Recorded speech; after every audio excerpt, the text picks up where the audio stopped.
atua há 20 anos no mercado de tecnologia, abriu a sua primeira empresa aos 16 anos, é formado em ciência da computação pela Unicamp, tem MBA em marketing pela FIA, da USP, é cofundador da startup de logística Rápido, foi sócio do iFood e hoje é investidor de mais de 10 startups.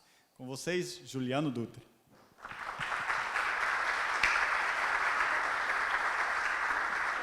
Bem-vindo, Juliano. Eu queria começar com a sua história empreendedora. Você criou sua empresa aos 16 anos, né? Me conta como tudo isso começou. Bem, de certa forma, acho que assim, quando você tem você nasce com empreendedorismo dentro de você, aquilo fica preso até que você solte, né? Eu, na verdade, com 10 anos eu já arrumava computador dos amigos do meu pai, já me virava, ganhava o meu troco em dólar naquela época. Porque você quer ganhar 10 anos, ganhar em dólar? Você sabe por quê? Naquela época, assim, se você recebesse no dinheiro corrente, no dia seguinte já não valia nada, né? Então, é por isso. É menos glamuroso do que parece. Era por necessidade. E eu não tinha banco, né? Não tinha idade para ter banco, então o único jeito do meu dinheiro no correio era dólar. Mas com 16 anos, eu já pesquisava sobre... o único jeito de você se atualizar era via revista naquela época. Então eu li uma revista chamada Internet World, contava sobre... que é uma revista americana que contava do quanto que a internet estava começando a impactar os Estados Unidos e quanto aquilo era grandioso. Daí eu queria aproveitar aproveitar aquela onda no Brasil. Primeiro eu tentei de todo jeito convencer meu pai a abrir um provedor de acesso. Assim, pai, tem que abrir, porque o meu pai era o único investidor anjo que eu conhecia na época. Não que eu procurei muito, assim, mas era o único investidor anjo que eu tinha. Era a primeira opção, pelo menos. Era. Eu tentei ele, meu pai, não deu trela. Tinha 15 anos, tal. Minhas filhas vão ter a vantagem que se elas falarem isso com 10 anos, eu já estou investindo, já vou apoiar a iniciativa. Então, assim, de certa forma, eu não tive muita guarida ali, mas com 16 anos eu me emancipei, me tornei um maior para abrir uma empresa, e daí, como eu não tinha dinheiro, eu investi em capital intelectual. Daí eu comecei a fazer site. Eu mesmo fui lá, aprendi e comecei a fazer. Até entrar na Unicamp, que daí eu dei uma pausada nisso para depois voltar mais forte, né? Legal. E você, desde então, criou já vários negócios, virou investidor, ajudou vários negócios a saírem desse papel, né? E teve já até um Startup Grid com o Luiz Fernando que a gente falou desse sentimento do empreendedor, né?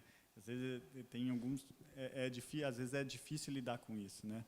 Eu queria que você me contasse a experiência, o que você sente nessa hora de empreender, ou o que você sentiu que é marcante, como que você lida com esses sentimentos? Tá. Eu leio muito sobre empreendedorismo, também leio muito sobre mindset de riqueza, etc. E uma das coisas para mim ficou muito claro, assim, o empreendedor ele tem um forte lado masoquista. No seguinte sentido, né? Você vai lá, pega um negócio, faz dar certo, a hora que dá certo você está incomodado e vai querer vender aquilo, vai querer... sei lá, a empresa está numa zona de conforto, você vai querer colocá-la em risco para ela crescer mais. Então, assim, existe um lado muito forte que é como se fosse o desafio. Aquilo tudo é um jogo. Então, do tipo, quando aquilo já está meio estável, você está pensando no próximo passo. Então, acho que assim, essa é uma característica muito forte que eu vejo nos empreendedores. O Paulo é um exemplo disso também. Se meteu em vários rolos. Ele contou para a gente. E eu acho que esse é a principal característica do empreendedor, porque ele vai empreender em pequenas coisas e vai subindo um degrauzinho por vez, em desafios cada vez maiores, que está ao alcance dele, né? Então, quando eu empreendi com 16 anos, eu empreendi naquilo que estava ao meu alcance.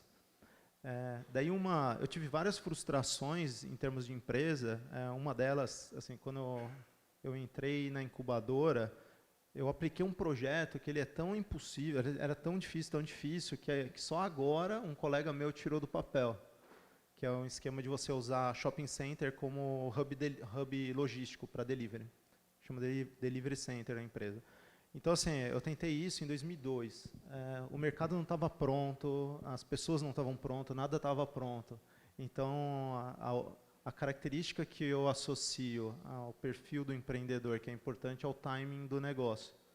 Você tomar o cuidado de não estar muito à frente do tempo, muito à frente do que as pessoas estão prontas a absorver. E eu falo isso porque pelo menos uns 3 negócios meus deram errado por causa disso.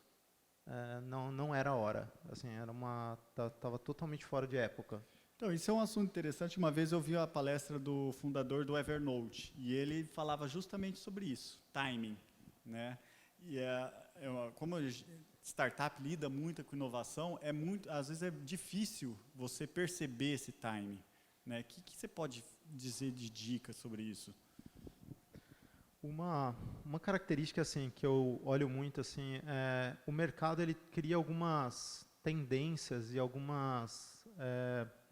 existem tendências que são muito fortes e visíveis no mercado e algumas não são claras.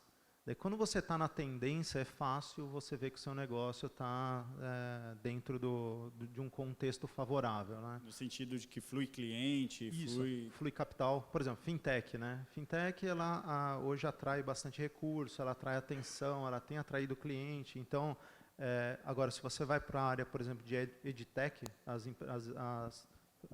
startups de educação, elas não têm a mesma facilidade de crédito, elas não têm a mesma visibilidade ainda. Então, de certa forma, quando você está num mercado sem tanta visibilidade, é bom porque você consegue criar sem tanto capital.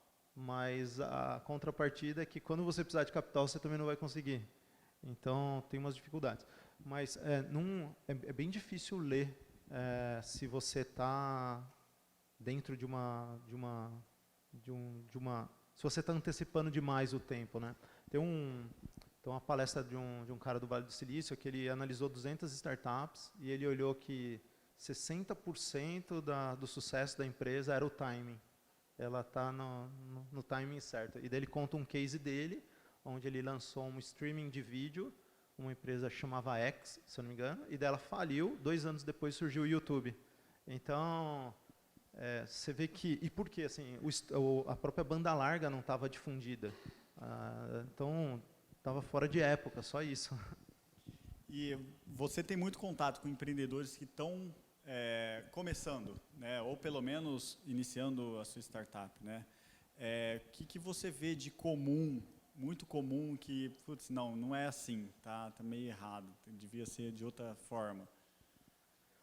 Tem uma coisa até que numa palestra minha eu coloco lá, empreender é uma arte, na verdade. E dado que é uma arte, não é uma ciência, então é muito difícil colocar verdades absolutas e padrões. Que eu acho que essa é a maior graça do empreendedorismo, inclusive. De cenários inóspitos e menos prováveis que surgem enormes oportunidades e ideias. Como o Brasil. Exato, que agora virou um puta... O brasileiro é tão criativo, tudo mais, que agora atraiu muita atenção internacional para investimento. Então, acho que o principal nessa linha assim, mas pegando uma característica que eu vejo um pouco assim, quando é jovem, é um pouco da inexperiência. Por isso até a gente estava falando sobre a importância da experiência. Assim, não é por estar ficando velho que eu estou falando isso, para tentar. Digamos que eu estou no meio do caminho, então eu não estou legislando tanto assim. Mas eu sou muito pró isso, a experiência, e às vezes eu sinto que o jovem ele não procura tanto mentoria, ajuda, e eu me beneficiei muito disso. Assim, eu tive alguns mentores e tutores que para mim eles foram referências e foram porto seguro para eu poder eventualmente me consultar e ver se eu estava seguindo um caminho certo. Inclusive uma das grandes mudanças, acho, uma das guinadas na minha carreira foi essa, foi eu ter escutado alguém mais experiente. Ele no caso, assim, esse primeiro mentor, ele era um consultor da incubadora. E até então eu me sentia meio perdido, meio sem referência, meio sem... eu e meus amigos e colegas, tudo da mesma idade, tentando resolver um problema sem sem já ter vivido isso. Daí foi bem importante a voz da experiência. Eu acho que então eu ainda vejo isso, assim, um pouco de alguns empreendedores jovens que Eles têm energia, eles têm a vontade, têm um bom projeto, mas às vezes não vão atrás de uma mentoria. E eu sinto que ficam patinando muito tempo no mesmo lugar, né? Que um mentor, alguém para auxiliar a encontrar o caminho, acelera esse processo, né? E uma coisa que eu acho que às vezes o empreendedor não nota é que o tempo é realmente muito importante, né? O quanto você faz rápido a coisa, né? Não dá. Exato. E não que quando você vai se consultar com um mentor, ele vai ter a resposta, tá? Ele não vai ter a resposta, mas ele já vai ter vivido dúvidas que você tem, e daí eventualmente você consegue assimilar alguns aprendizados. Então é bem importante também estar preparado para a mentoria, porque a ideia não é terceirizar o seu negócio, chegar para alguém e falar, ó, e aí, o que eu faço? Não é por aí.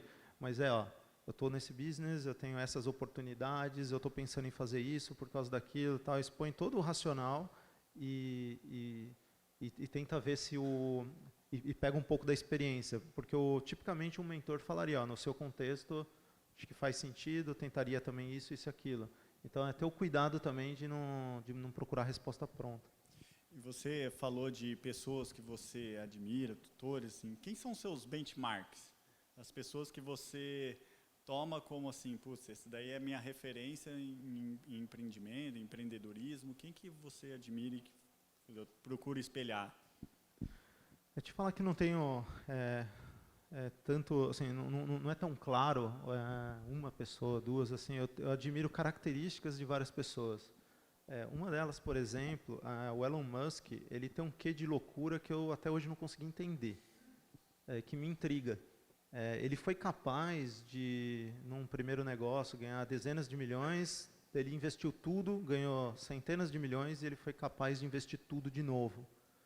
Eu não teria essa coragem, mas me intriga esse grau de loucura dele e é provocativo o quanto ele dá all-in no negócio, né? Na biografia dele ele conta que se o último foguete lá do SpaceX não fosse lançado, a empresa estava quebrada, né? Então ele foi no limite do capital próprio para alcançar os sonhos. E também o lado sonhador dele, assim, acho muito legal ver assim, porque tem uma hora onde dinheiro muda um pouco de perspectiva, que no caso dele, por exemplo, e daí ele já não está mais preocupado com o dinheiro, está se preocupado em ir para Marte.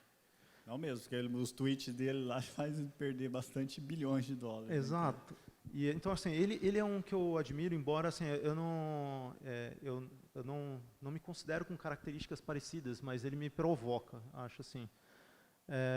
Tem empresários brasileiros também que eu admiro bastante, que, por exemplo, o Renato da 99 é um que conseguiu em terreno muito inóspito, porque diferente dos concorrentes ele não tinha tanto capital para empreender. Então ele foi muito criativo. Ele teve que concorrer com Uber, Easy, Cabify e tal, e ele sempre foi muito fazer mais com menos.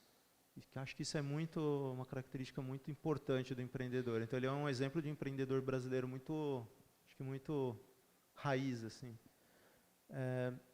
É isso, assim, acho que tem vários, mas com características que eu admiro. Legal. Como nasceu a Rápido? Legal. A Rápido, ela, assim, só voltando um pouco antes, assim, eu tinha uma empresa de desenvolvimento de software e ela conecta com o iFood e o Rápido, que é meio junto. Eu tinha uma empresa de desenvolvimento de software e dentro de toda história de sucesso tem fracasso e vice-versa. Dentro de toda história de fracasso tem sucesso. A história do iFood, com uns 2, 3 anos de iFood, ele estava quase falido o negócio. Então, é uma história que pouca gente sabe, mas demitiu 60%, 70% de toda a equipe e estava à beira de fechar, assim, tipo, com pouco recurso. A gente era a empresa desenvolvedora do sistema deles, né? Então a gente segurou as pontas, a gente falou, não, vamos em frente, isso aqui tem futuro e tal, tudo mais. E daí quando o iFood recebeu o aporte, que foi o aporte da Movile, aí a gente nesse momento entrou dentro da sociedade por duas coisas, tanto pelo esforço que a gente fez nesse momento aí de dificuldade, como pelo fato de que a gente cedeu uma parte da nossa equipe para eles. O meu sócio foi virar CTO no iFood e mais umas 10 pessoas foram lá compor o primeiro time de tecnologia. Então, criar o iFood do zero ali, ver ele passar esse perrengue todo, vários altos e baixos dentro da empresa, vai um pouco na linha do que eu falo de não ter fórmula pronta. E o tanto de equilíbrio emocional que tem que ter para passar por esses momentos. Assim, aquele momento de demissão em massa não foi fácil, mas foi necessário para reequilibrar, para dar uma força, para a empresa voltar a ter um equilíbrio financeiro. Então, rápido, o que aconteceu? Quando a Movile investiu no iFood, o iFood precisava, ele não era líder de mercado. A gente tinha conseguido uma característica legal, que foi a gente foi o primeiro a lançar um aplicativo. Então, até então, não existia aplicativo de comida, daí a minha fábrica, que chama BrainWeb, ela criou o aplicativo da Pizza Hut, do Bob's, do iFood e da Disque Cook, do rolo todo. E, na verdade, nem tinha tanto capital. Então, quem financiou foram os big players. Então, na verdade, a gente fez financiado pelos key accounts ali, Pizza Hut, Bob's e tal, e depois deu um tapa e teve o do iFood. Então, teve um autofinanciamento. O iFood sabe disso? Sabe, todo mundo. Então, teve um autofinanciamento que é típico de quando você não tem recurso, né? Você dá o seu jeitinho ali para financiar. Daí, basicamente, quando a Movile investiu no iFood, ele não era first player, não era o líder, então ele tinha que correr atrás. E uma coisa que ficou clara é que precisava de foco. Assim, precisava de muito foco para conseguir ser grande. E a entrega virou um mico lá dentro. Falou assim, putz, a entrega, meio que a entrega que se dane, sabe? Deixa o restaurante entregar e tal. Só que, ao mesmo tempo, isso era, claro, uma oportunidade, né? Era uma oportunidade muito clara. Daí, como eu tenho o bichinho do empreendedorismo dentro de mim, eu falei, puta, eu vou pegar esse problema para mim, né? Já que o iFood vai expurgar esse problema por foco, eu vou pegar para mim. Daí eu e um outro founder do iFood, o Guilherme, pegamos esse problema, criamos uma empresa, criamos um MVP, fizemos às pressas, bem rápido, tal, colocamos no mercado, provamos que funcionava, daí a Movile se interessou e aportou no projeto. Ela investiu muito na gente e na nossa ideia. E daí, basicamente, a gente foi tracionando, crescendo e tal, e no final, depois de 4 anos, a gente foi comprado pelo iFood. Porque o mercado de comida, ele migrou de marketplace para logística, que era exatamente o que o Rápido fazia, né? Então, daí a gente caía como uma luva dentro da nova realidade. E ele migrou por causa dos concorrentes, né? Que daí Uber Eats, Glovo e a Rappi, elas são muito mais um player de logística do que de marketplace. E o iFood ele vem na outra direção. Era um marketplace querendo entrar em logística. Daí fez sentido o merge das empresas. Você falou do MVP. Como que foi esse MVP da Rápido? A coisa mais bizarra possível. O pessoal que estava por trás, assim como eu, é muito pragmático. Então, no sentido de... Hoje eu já tenho uma quedinha por UX, UI, essas coisas. Mas na época, tipo, pragmatismo completo. Então a gente estava, tipo, deixa a experiência de usuário de lado, deixa o máximo de tecnologia de lado, vamos que vamos, trator mesmo. E a gente, em questão de 3 a 4 meses, lançou. O principal pulo do gato para a gente fazer rápido foi que a gente descobriu uma plataforma do Google, chamada Google Coordinate, que ela fazia uma gestão de assets. Então, se você você podia colocar esse aplicativo na mão dos seus entregadores e você saberia num mapa onde eles estavam. Só que esse aplicativo do Google era tão ruim que foi descontinuado. Mas a gente falou, a gente sabia que era ruim, mas era o que tinha. Daí a gente se plugou nessa plataforma. Enquanto eram poucos pedidos, dava para ver no mapa. Daí o mapa foi ficando... Pontinho demais. Quando o mapa tem pontinho demais, ele já não serve para nada. E daí a gente, nesse meio tempo, como daí a Movile entrou, a gente começou a desenvolver o próprio aplicativo, correndo contra o tempo. Os pontinhos surgindo, a gente ficando desesperado. e daí a gente lançou o aplicativo que fazia isso. Acho que esse foi o ponto mais que fez a gente ganhar tempo para lançar rápido. E outra coisa, a gente podia ter sido louco ou muito louco. Se a gente tivesse começado em comida, a gente teria sido muito louco. Porque o mercado de comida, assim, ó, se você entregar um celular em, sei lá, 4 horas, imagina, você comprou o celular e recebe em 4 horas, vai parecer o melhor serviço do mundo, né? Assim, nossa, esses caras são foda. Agora imagina você entregar uma pizza em 4 horas. O cara fala assim, o que é isso? Primeiro que assim, ó, não brinque com alguém com fome. Assim, nunca, nunca. Assim, não ouse. Então a gente começou por outro lado, que era mais encomendas, documentos, pacotes, etc. E depois que a gente viu, agora estamos pronto, aí a gente deu um shift para comida e foi aí que a gente cresceu bastante. Esse foi o game changer da Rápido, a que deu o shift para a entrega de comidas. Foi. Dentro da Rápido, assim, estilo a gangorra, né? De emoções. Quando a gente lançou, foi legal. Depois de um tempo, tracionou. Daí, depois de um tempo, estacionou. Porque o mercado de documento e pacote, principalmente de documento, ele é meio finito, assim, ele é bem restrito. Daí a gente parou de crescer. Daí a gente, antes de ir para comida, a gente estava tão com medo de ir para comida e mexer com os famintos, que a gente falou, vamos mexer com e-commerce, né? E e-commerce deu tudo errado, tudo. Que a gente começou a transportar mercadoria de valor agregado muito alto. Daí começou a assumir PlayStation, começou a assumir jogo, e daí as seguradoras não seguram mercadoria em moto. Aí a gente começou a mexer com autosseguro, mas daí a gente começou a ver esquema entre quem fazia expedição no e-commerce e o motoboy. Daí a gente entrou num rolo danado, daí a gente falou, velho, a gente está... Daí, nessa hora, a comida apareceu fácil. Daí eu falei assim, nossa, comida. Pelo menos se sumir uma comida, ninguém vai vir atrás de mim pedir reembolso. Então, daí a gente então tentamos e-commerce e viu que não era a natureza do nosso negócio, não era o nosso business. A gente não estava preparado para aquilo. Daí, quando a gente foi para comida, aí foi a mudança. Assim, a gente gerou tanta demanda, que a empresa durante vários momentos, teve problema de dores do crescimento. Que os 2 maiores problemas da empresa é não crescer e crescer demais, né? São 2 problemas grandes. O crescer demais gera um estresse muito grande na equipe. A equipe fica que nem louca, do tipo... Todo mundo muito cheio de coisa, muito... você não tem tempo para estruturar os processos, você não tem tempo para treinar as pessoas direito. Então, assim, a gente, sei lá, quando entrou em comida, talvez estava com umas 50 pessoas, daí a empresa foi para 150. E no contrafluxo, né? Assim, porque o horário que bomba a comida é sábado, domingo, sexta-noite. Então, é um horário meio ingrato também. Então... E muita coisa não estava automatizada ainda, então a gente teve que fazer muita coisa na base da força bruta, né? Que é típico de uma startup no começo. Né? Então, embora o Rápido já estava com 3 anos, é como se a gente estivesse começando tudo de novo.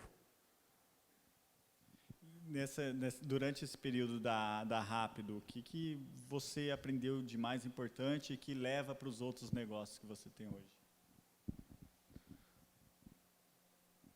Uma das coisas legais, assim, a agressividade para crescer rápido.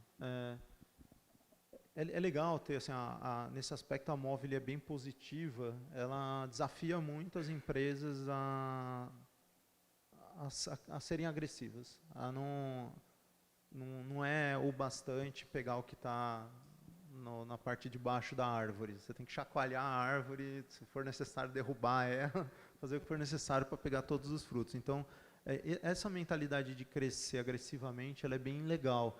Tem mercado que, se você não faz isso, você perde o bonde, né? Que o pessoal tem um conceito que chama blitzscaling, que para alguns mercados, se você não for um trator e atropelar, o outro player entra e toma mercado. Que é o caso das ride-hailings, né? O Uber, Cabify, elas não dão lucro ainda, mas elas tentam tomar mercado. É uma fase de tomar mercado hoje em dia, né? Exato. E novamente, dentro de sucessos existem fracassos, né? A 99 foi o primeiro unicórnio brasileiro, mas eles tiveram a oportunidade de entrar em motorista particular, eles estavam focados só em táxi, né? Eles tiveram a oportunidade de entrar em motoristas particulares antes do Uber. 2 anos antes do Uber, eles tiveram essa oportunidade. Mas aí, por questão de capital e de posicionamento, eles preferiram não fazer, sendo que o mercado de carro particular é muito maior. Mas olha, assim, sob a visão dos sócios lá, né, tipo, eles poderiam ter sido muito maiores do que eles são. Eles poderiam ter bloqueado a entrada do Uber no Brasil. Eles poderiam ter feito estilo a Didi fez na China, né? Ela já era tão grande lá que o Uber não teve chance. Só que nunca é fácil. Assim, na hora, imagina a 99 trazer para dentro de casa aquela briga que teve entre taxistas e os motoristas, né? Porque aquela guerra toda lá, naquela época onde eles se matavam na rua, né? Os taxistas contra os motoristas de Uber. Imagina você trazer isso para dentro da sua empresa. O quanto isso não seria caótico. Eles teriam que estar dispostos a comprar uma briga homérica. Então é a velha história. Mesmo dentro de um puta sucesso, de um unicórnio, tem uma oportunidade perdida ali que poderia ter valido muitos e muitos bilhões. Interessante. Me fala então, a Rápido depois foi comprada pela Movile, pelo iFood, né? Me conta como que foi esse episódio, como que foi o desfecho, o começo dessas conversas, o que rolou ali, o que você aprendeu nesse processo. Legal. O Rápido, como ele começou a ir para a comida, começou a ser muito complementar ao iFood. O iFood, ele tinha um percentual de pedidos com entrega muito baixo e ele precisava mudar o jogo, né? Fazia muito sentido, a gente já estava num processo de aproximação. Como todo merge aí, de fusão, nunca é fácil. Questões de cultura, de ego, de muitas coisas estão sempre envolvidas num processo de fusão e aquisição. Mas aquilo era necessário, meio que para os dois lados. Porque o mercado foi para esse lado, esse é o ponto. Então, o mercado juntou o marketplace com entrega. Então, não tinha muito espaço para fazer... Não tinham saído, os dois tinham que fazer o casamento, senão... Exato. Não que o casamento tenha sido fácil, nunca é, né? Quer dizer, o casamento com o namoro lá tem a fase boa, daí tem uns perrengues aqui, ali, acolá, a hora que casa também, mas era necessário, assim, do tipo, tem um pouco disso também. Às vezes o mercado chega numa condição onde não existem muitas alternativas, né? A própria venda da 99 para Didi é isso, a venda do Easy Taxi para o Cabify. Então, assim, tem alguns momentos onde ou a empresa faz aquilo ou as duas saem perdendo. Então, esses movimentos de fusão e aquisição, eles são muito mais naturais do que parece, porque são necessários, né? E o que você aprendeu muito nesse processo aí? O que foi te surpreendeu? Foi o primeiro merge que você fez na vida, por exemplo? Não, o Rápido ele chegou a fazer um merge com uma empresa chamada 99 Motos. Essa empresa era menor e, assim, novamente, assim, tem muitas características comuns. Quando você tem uma fusão e aquisição, tem um choque de cultura que é muito forte, maior do que parece, assim, muitas vezes é subestimado isso. Existe uma questão de sobreposição de papéis. Já tinha um cara fazendo isso na empresa A e um fazendo na empresa B. E aí? Quem que vai ficar? Então, você dá um jeitinho, joga para lá, joga para cá, mas é muito difícil você satisfazer todo mundo. Essa é a verdade. Então, tanto no merge que foi feito com a 99 Motos como a do iFood, ele é um choque para a equipe bastante grande. Bastante grande. Quando é uma aquisição e a empresa continua tendo uma vida própria, então, sei lá, uma empresa comprou, investiu numa startup, mas ela continua tendo autonomia, aí não. Mas quando você joga uma empresa para dentro da outra, o choque é absurdo. E eu percebi, na verdade, nem foram nessas duas fusões e aquisições, foi numa terceira que eu vivi junto com um amigo, nem era empresa minha, mas eu ajudei ele, vivi, percebi uma coisa muito clara. Vai acontecer, vai ter uma evasão grande, assim, algumas características. por mais que você fale assim, ó, ninguém vai ser demitido. Ninguém vai ser demitido. Aquilo vai ter uma fusão e aquisição, vai gerar pânico. Primeira coisa. Assim, você pode jurar de pé junto, e pode ser verdade, que ninguém vai ser demitido, mas aquilo vai gerar um pânico generalizado, porque você tira as pessoas da zona de conforto. E todo mundo estava caminhando para um lado, estava muito clara a direção, daí de repente vem alguém e bagunça tudo. Então esse é um lado. Segunda coisa, é inevitável ter uma quantidade razoável de evasão na empresa nesse momento. E tem algumas sutilezas que eu percebi. Uma delas existiam pessoas que já estavam querendo sair. Já estavam assim, e daí ela precisava de um evento, ela precisava de um motivo. E às vezes é só o ponto final ali, mas na verdade a pessoa já não estava tão alinhada, já não estava mais tão comprada. Daí ela usa esse gatilho para pular fora, para quebrar a inércia.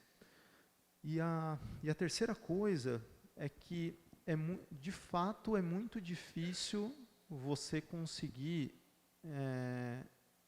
juntar e reorganizar isso sem que sem que fiquem mágoas, sem que fiquem problemas para trás. É muito difícil.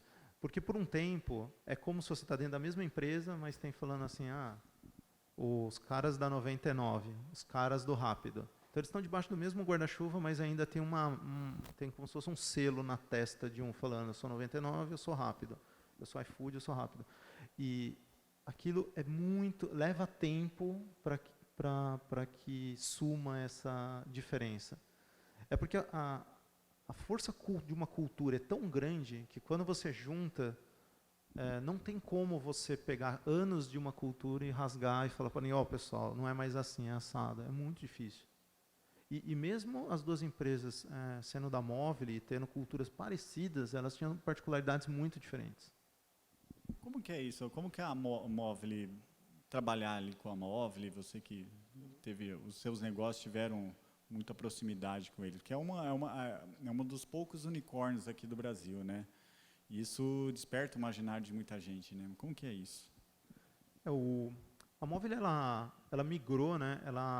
Eu considero que a Movile está numa fase de aprendizado, porque a Movile ela começou sendo uma empresa focada em telefonia, né, SMS, desenvolvimento, etc. Daí ela mudou para investir em startups, que foi a primeira delas foi o iFood. E eu acho que o Rápido até foi a segunda, então eu tive envolvido nas duas. E eu tive envolvido uma terceira, que foi o Chef Time também, que a Movile também, eu sou sócio da Movile também. Então, assim, nos primeiros negócios a gente estava junto, mas uma coisa que a Movile ela foi se descobrindo, né, num terceiro momento, é que ela não era investidora, ela era controladora. É como se fosse um grupo, porque assim, uma diferença bem grande. Quando você é um investidor, venture capital, seed, etc., você coloca 1 milhão querendo tirar 10. É totalmente financista. Meio que assim, não importa muito o rumo que essa empresa vai tomar, não importa muito quem que vai ser o CEO, não importa muito o que vai acontecer, não importa.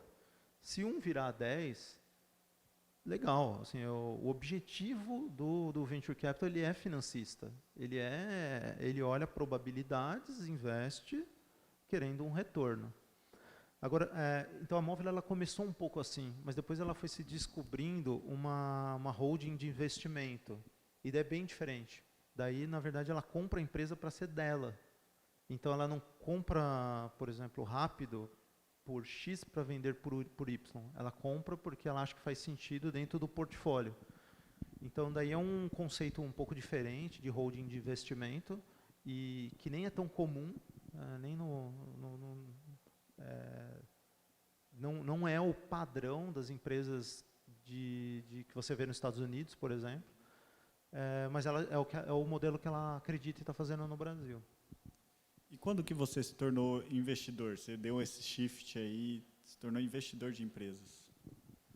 Tá.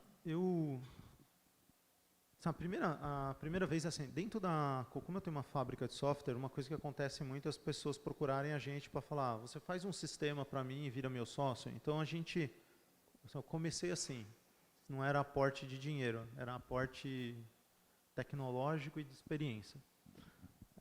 Um deles eu fiz com o meu irmão e um sócio dele, que é um marketplace de instalação de ar-condicionado, aportando sistema.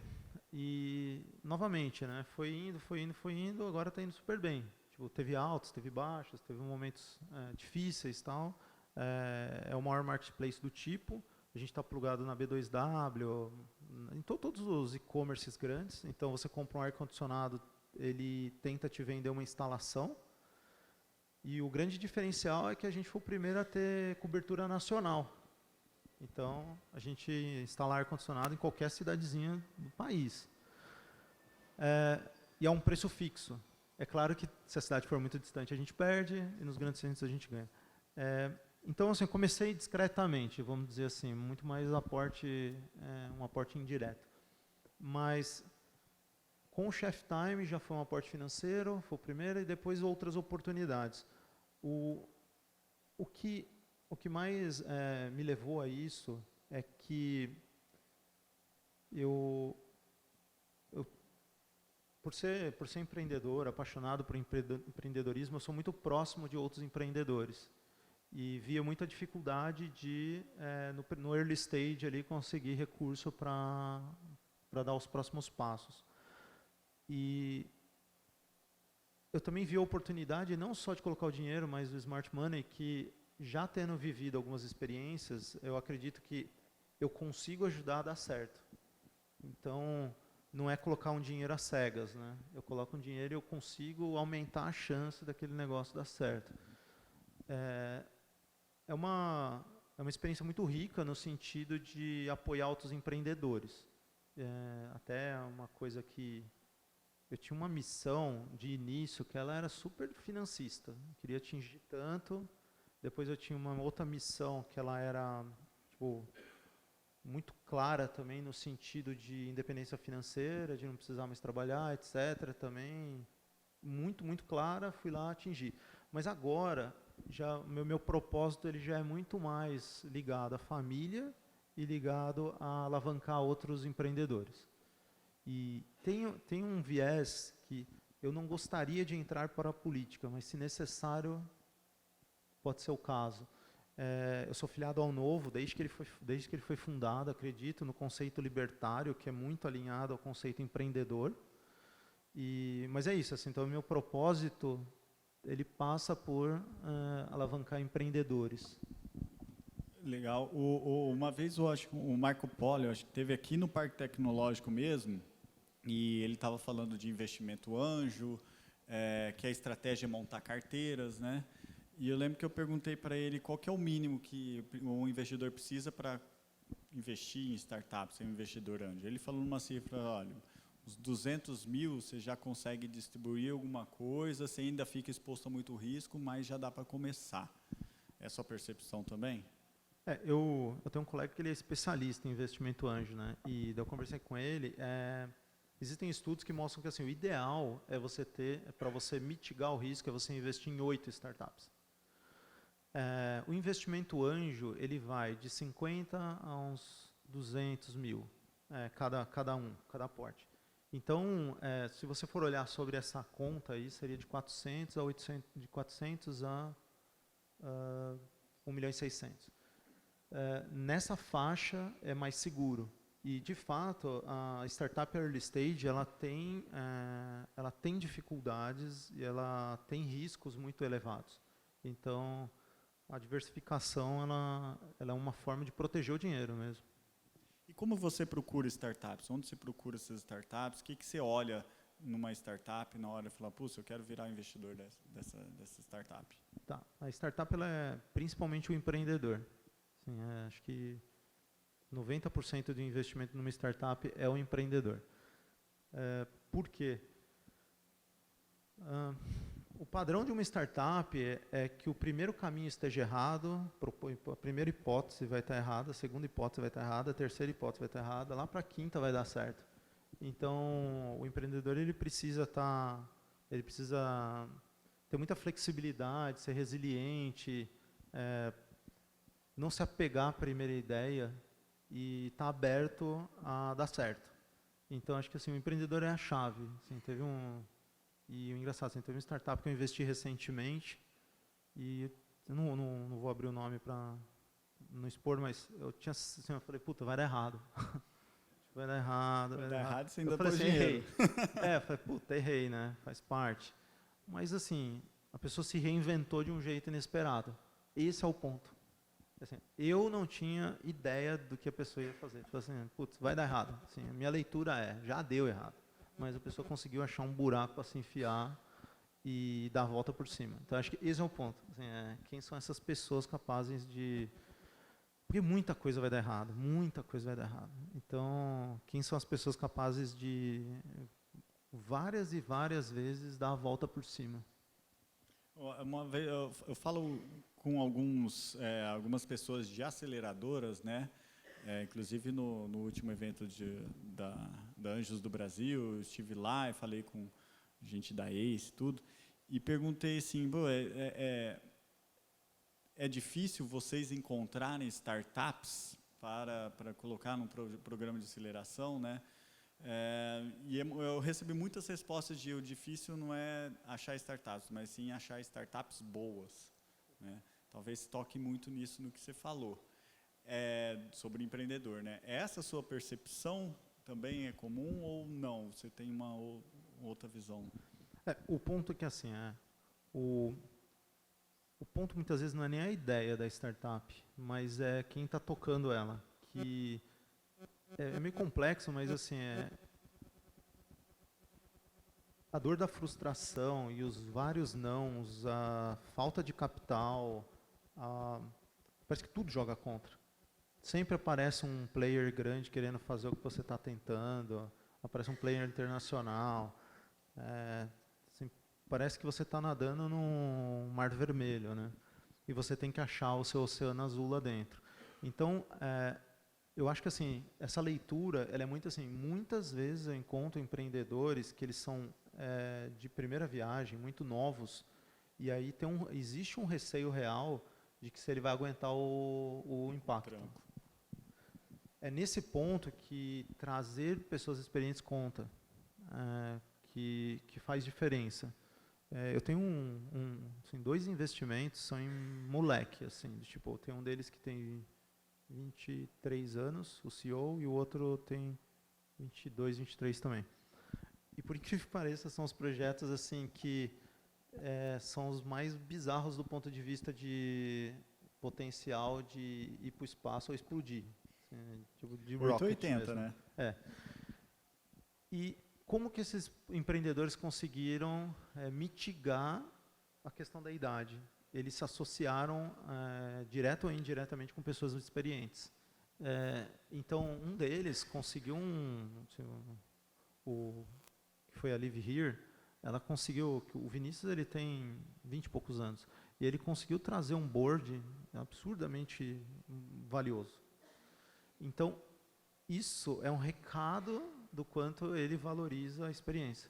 E é um recado de que assim, eu tenho sangue nos olhos, o cara é inteligente pra caramba, achou uma oportunidade muito boa, mas ele falou, e eu estou escutando as pessoas, assim, eu estou escutando os mais experientes. Daí ele trouxe um time de board assim que é absurdo, tipo que dá muita robustez para o negócio. E ele consulta esse board, ele usa essas pessoas para se alavancar. Então, novamente, então quando a pessoa, um cuidado que às vezes ninguém, é difícil alguém ser explícito e chegar um jovem com uma ideia bacana e falar assim, mas tem um projeto aqui e tal, e alguém ser explícito falando assim, eu não sei se você vai aguentar o tranco. É muito difícil. Esse é um lado que acho que até atrapalha o empreendedor, porque é muito difícil você dar esse feedback claro. Assim, a ideia é legal, bacana, mas eu não sei. Talvez no primeiro aperto você vai desistir do sonho, vai partir para outra, vai jogar meu dinheiro fora. Você consegue identificar isso antes de investir? Então, quando a pessoa já tem uma história de vida, é fácil. Porque dizem que assim, tem uma estatística, o terceiro empreendimento é o que dá certo. E, de fato, assim, esses dias eu recebi ele foi meu funcionário no Rápido. Daí ele teve uma startup, deu tudo errado. Daí teve uma outra, deu tudo errado. Daí ele me chegou a apresentar uma outra startup. Daí ele chegou, ele era a terceira vez, ele é jovem, 20 e poucos anos, 25 anos, terceira startup. E o sócio dele também já tinha tido 3 startups. E o negócio que eles estão montando agora já tem um nível muito superior aos anteriores. Então, empreender é essencialmente uma arte de subir um degrau por vez. Ninguém vai conseguir, vou virar unicórnio da noite para o dia. Então, se você for olhar a história dos unicórnios, tem vários perrengues, vários fracassos, né, que não ficam tão claros, não vem tanto à tona. Mas esse garoto que veio falar comigo, ficou tão claro a maturidade dele, tão claro, que esse é o ponto. Então, é fácil de ler. Quando a pessoa já tem experiência de fracasso, o valor dela é outro. Esse é o ponto. E aí até uma das apresentações que eu faço, ela bate nessa tecla.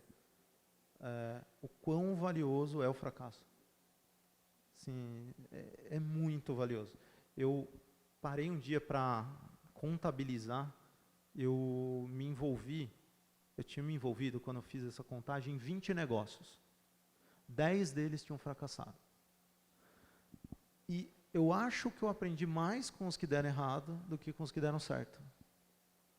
Porque os que deram errado, é tão doloroso o erro, é tão doloroso você matar uma startup, você ter investido e tal, tudo mais, que aquilo te marca para sempre. E quando dá certo, meio que passa em branco, né? Então, assim, o crescimento na dor é muito grande. Daí a provocação para o empreendedor se você está preparado para sofrer. E daí é muito fácil quando alguém já sofreu 2 vezes e com a cara lavada, vai lá, quero tentar de novo. Porra, esse é o cara, velho. É o Highlander, do tipo... E eu não dei certo de primeiro, pelo contrário, errei muitas vezes, então eu valorizo muito o erro. Então esse é um ponto. Agora, se a pessoa não errou, eu acho que a pessoa, assim, então quer dizer que se eu não errei, ninguém vai me ajudar e daí eu vou errar. Vou fechar minha startup até abrir a terceira. Eu vou abrir, fechar, e daí pronto. E vira sei lá, uma profecia autorrealizável, então nunca vai dar certo a primeira? Acho que não. Mas o ponto é, quando é a primeira, a pessoa tem humildade de procurar não alguém, mas várias pessoas que já tentaram, acertaram e erraram para ajudar. Seja como advisor, dá um percentualzinho baixo, mas bota o cara no seu board, traz o cara de sócio, seja o que for, convence o cara para virar seu investidor, mas trazer a falha para dentro é importantíssimo. Esse é o ponto. Você transita por diversos ecossistemas, né? Está mais baseado em Campinas, né? Conta um pouco do ecossistema, como que está lá em Campinas? Eu sei que é um dos mais desenvolvidos do país, mas o que se destaca de lá que a gente pode trazer aqui para Rio Preto, fazer algo parecido? Legal. Eu virei partner na UIMI, que é um hub de inovação e empreendedorismo em Campinas. E a gente se provoca muito para tentar entender qual é o status da cidade em relação ao empreendedorismo. E, na verdade, ainda existem muitos gaps, mesmo lá. Talvez a gente tenha um olhar muito crítico, mas o fato é que há uma desunião muito grande assim, muito solto, assim, não existe tanta interação, inclusive a UIMI tenta isso, tenta promover essas interações, mas tem algumas empresas que ficaram grandes lá e elas estão cada uma por si. Tá? É bem característico isso. As empresas grandes, empresas de inovação, começaram pequena, elas ficaram grandes, mas elas não olham para o ecossistema. Um movimento recente que tem se visto é dos empreendedores dessas empresas olhando para o ecossistema. Mas daí não é a corporação, institucional. Não é a instituição falando, legal, fiquei grande e tal, mas vou ajudar o ecossistema. Não. O que você vê, o founder dessa empresa, que é um empreendedor, que deu certo e tal, tudo mais, com recurso, ele voltando os seus recursos para investir. Isso você vê bastante. Então, o que eu resumiria eu tenho visto muito capital anjo, muito seed money e tal, mas então eles entram com smart money, tanto dinheiro quanto conhecimento, mas não é articulado. É muito aquele empreendedor com aquela empresa, aquele outro empreendedor com aquela empresa. Não existe uma coisa organizada. E daí uma característica que eu tenho percebido cada vez mais em São Paulo é assim. Resumindo, né, o caos da cidade de São Paulo é tão grande, mas tão grande, chegou num patamar tão caótico, que qualquer melhoria incremental que você coloque ali, as pessoas estão desesperadas para abraçar. Você joga uma bicicleta na rua, pronto. Né? Eu abracei o patinete, eu adorei. Então, você bota uma bicicleta na rua, a galera se mata. Então, mas por quê? Mobilidade é um problema, tempo é um problema. Então, você vê assim, eu tenho um varejo e preciso melhorar a minha compra. Então, uma solução disso tem um valor lá que, para outras cidades, não tem o mesmo valor. O valor do tempo em São Paulo é tão caro que qualquer coisa que ajude a ganhar tempo, otimizar, qualquer melhoria de inovação ajuda um pouco naquele caos. Então, assim, independente de onde surge a startup, se ela for uma startup que resolve dores urbanas, tal, vale testar lá. Independente de onde a startup nasceu. Começar a testar lá em São Paulo mesmo. Recentemente eu conheci, foi anteontem, eu conheci um pessoal que está querendo resolver um problema, eles estavam em BH. Daí, inclusive, se eu não me engano, o Renato da 99 está investindo nessa empresa. E daí eles falaram, não, vamos testar em São Paulo. E vê, sim, eles falaram, esquece BH, vai para São Paulo. É porque São Paulo é o case do caos. E lá as pessoas estão tão desesperadas para melhorar um pouquinho a vida delas, que se você trouxer uma melhoria, e como a população é grande, então ajuda a tracionar muito grande. Então eu considero que a cidade ela é muito boa, é como se ela fosse uma cidade de early adopters. As pessoas estão muito dispostas a adotar uma tecnologia nova, elas estão muito dispostas a economizar tempo e elas estão dispostas a pagar por isso, para economizar tempo. Então, independente de onde a startup nasça, eu acho bem legal pensar em São Paulo como um case, se ela envolve alguma coisa relacionada a economizar tempo. Você já teve um ecossistema de startups fora do país, assim, que você pode contar, que você viu lá de fora e falou, pô, isso é muito legal, no desenvolvimento das empresas locais? Uma das coisas marcantes duas, assim, para mim, do Vale do Silício, primeiro, é que fica a percepção para a gente de que quem dá certo lá é jovem, né? Que são os jovens que estão fazendo a diferença no Vale do Silício. Mas existem estatísticas que mostram que a idade média de 45 anos, 40 e poucos anos. 45. Isso vai em linha com o que eu já estava falando algumas vezes aqui, que é o valor da experiência.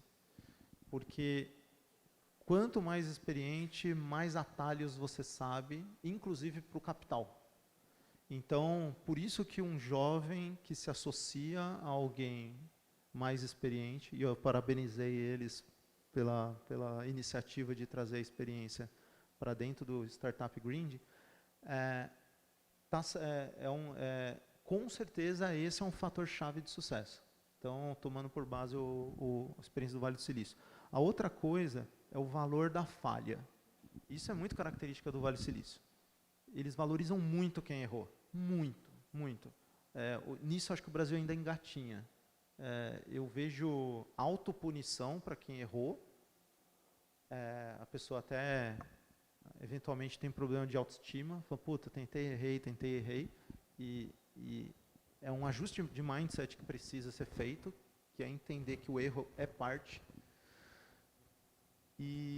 Então acho que essa cultura de valorizar quem tentou, errou, tal, eu acho muito, muito brilhante. Só que, quando eu falo em ambiente de inovação, assim, eu considero que hoje a China é esse mundo, tá? Assim, ainda, para muita gente não virou a chave, né? Ainda acha que o Vale do Silício dita a tendência e tal, mas o Vale do Silício hoje, ele colhe o que ele plantou há 5, 10 anos atrás. Quem está plantando hoje de uma forma realmente agressiva em tecnologia é a China. Eles têm uma vantagem que, assim, do ponto de vista social, uma desvantagem, o fato de ter um governo central, que vira uma vantagem tecnológica porque eles conseguem passar por alguns, o que para o Ocidente é uma questão de discussão ética, legal, etc., lá eles passam por cima. Então, tem um esquema de vigilância na China, talvez você já tenha ouvido falar, que eles colocaram câmeras de segurança usando inteligência artificial, são 20 milhões de câmeras monitorando a população, e eles deram um score para cada pessoa, né? Então, eu tenho nota X, Y, Z, e dependendo da nota você não pode usar os transportes públicos, por exemplo. Black Mirror total, né? Black Mirror total. Alguém consegue imaginar isso no Ocidente? Tipo assim, privacidade, direito de ir e vir, e caramba quatro. Então, assim, a China, outra coisa que eles estão fazendo, manipulação genética. Enquanto o Ocidente está discutindo, puta, mas pode manipular quando? No feto? Pode manipular... até onde pode ir? Tem uma discussão que é assim, ó, eu posso modificar geneticamente para eliminar doenças que a pessoa teria, mas eu posso mudar a cor do olho?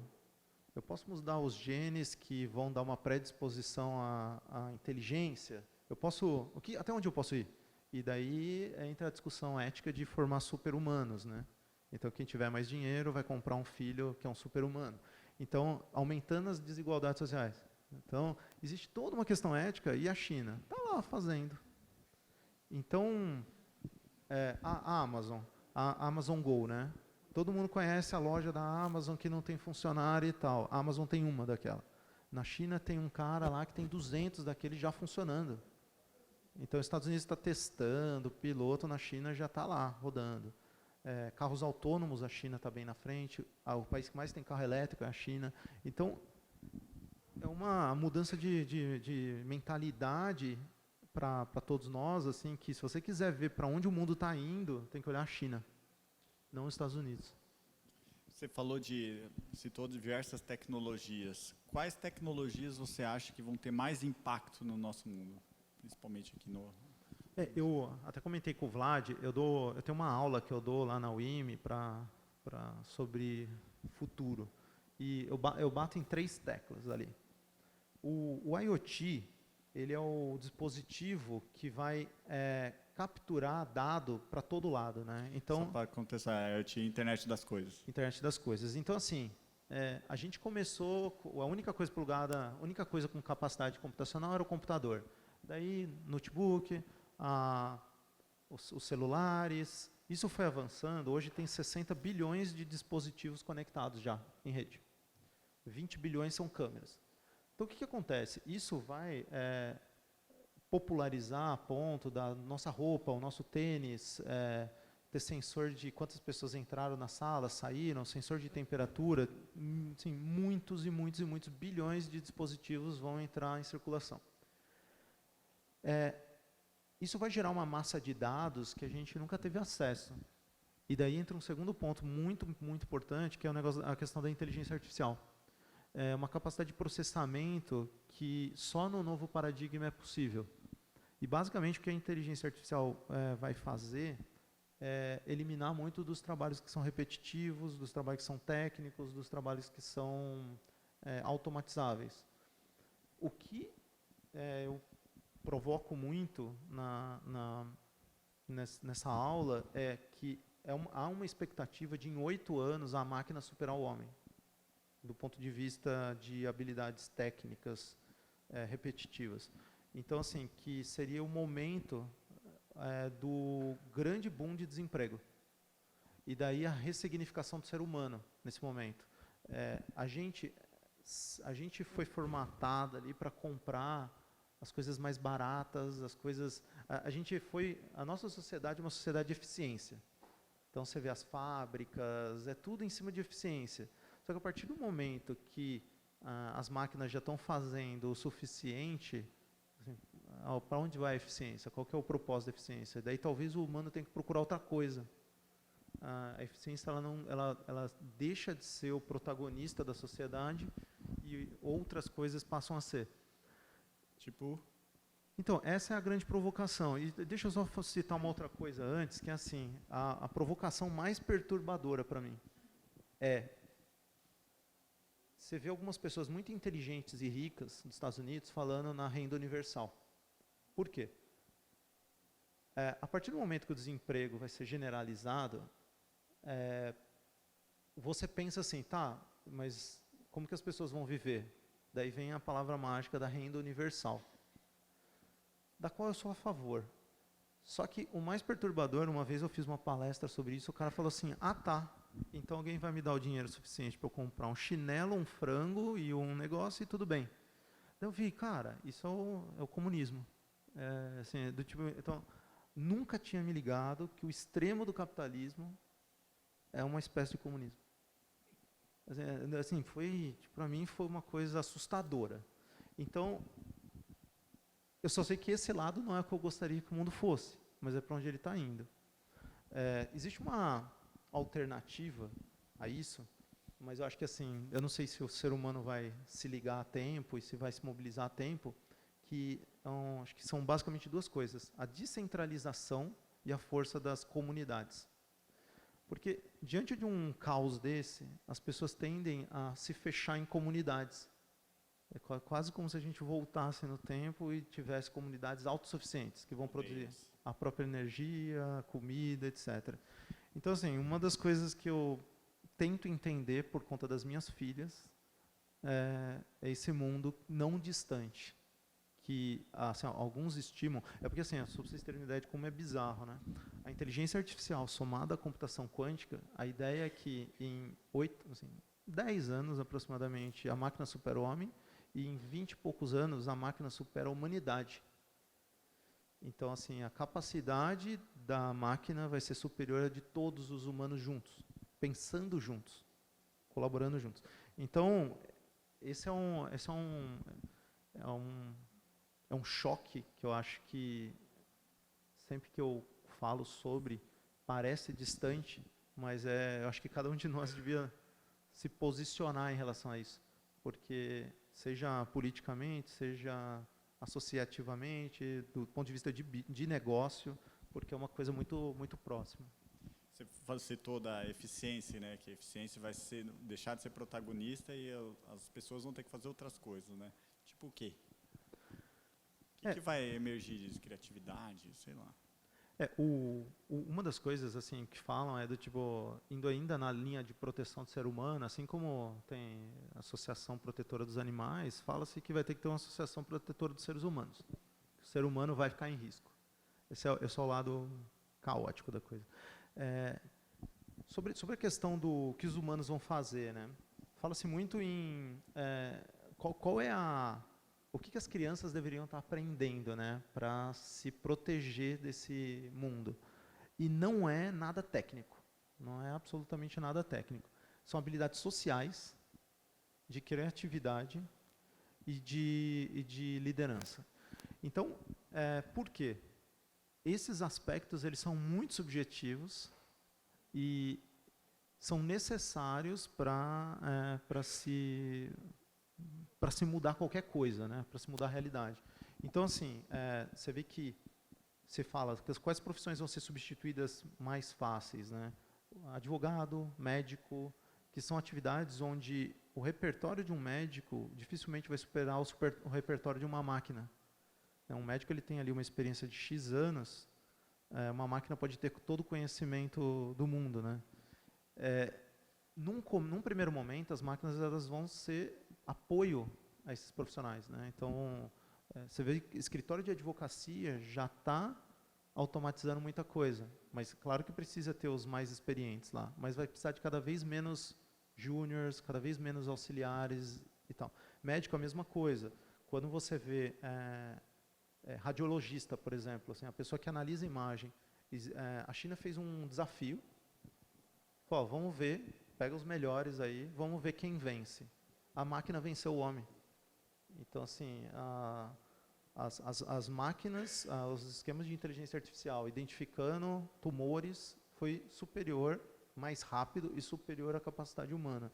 Então, essas áreas mais técnicas, elas são as primeiras a sofrerem, né? E aqui certamente tem mais espaço, é a parte social, assim, de comunicação, aspectos sociais, né? Comunicação, sociabilidade, e vinculado também a aspectos de criatividade. Essas são as que vão durar mais tempo. Bacana.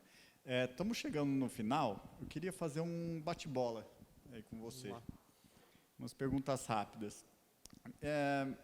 Fala de um livro, cita um livro que te marcou na vida.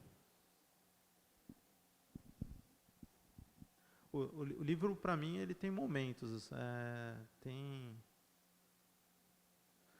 Mas eu vou citar um que acho que foi muito marcante para mim, que chama, ele não é tão conhecido, chama Atitude. Se não me engano, o cara chama Justin Harold. Se não me engano. Ele, por quê? Assim,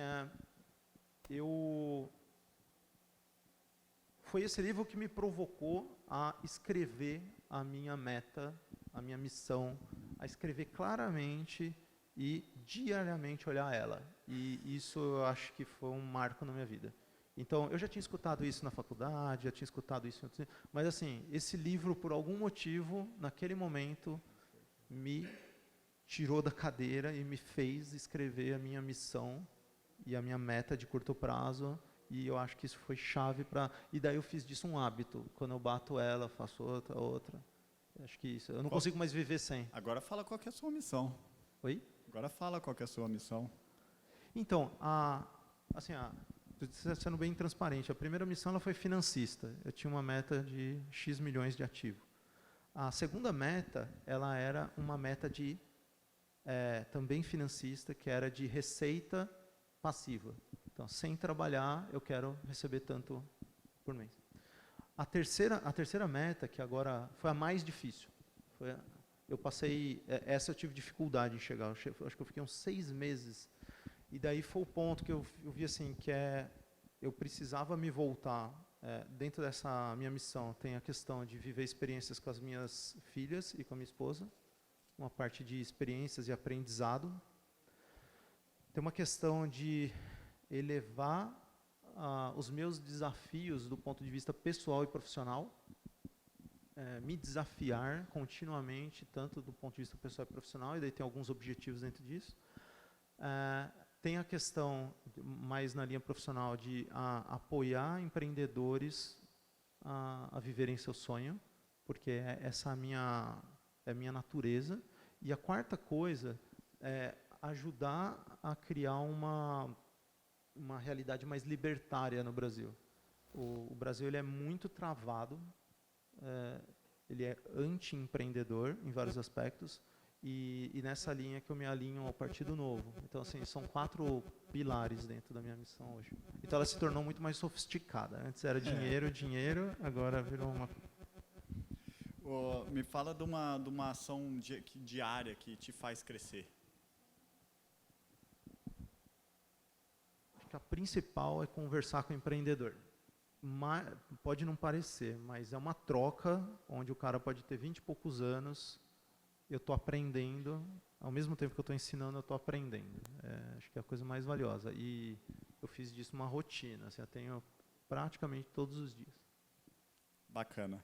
Juliano, muito obrigado por estar aqui com a gente, compartilhando a sua história, a sua experiência, o conhecimento. A casa fica aberta para quando você quiser voltar, quiser interagir com essas pessoas aqui. Eu acho que foi bem produtivo.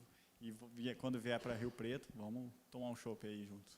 Legal, obrigado, Vlad, obrigado, pessoal. A vinda está condicionada às minhas meninas, elas que mandam na minha agenda, mas elas autorizando eu venho com certeza. Valeu. Obrigado, pessoal. Obrigado.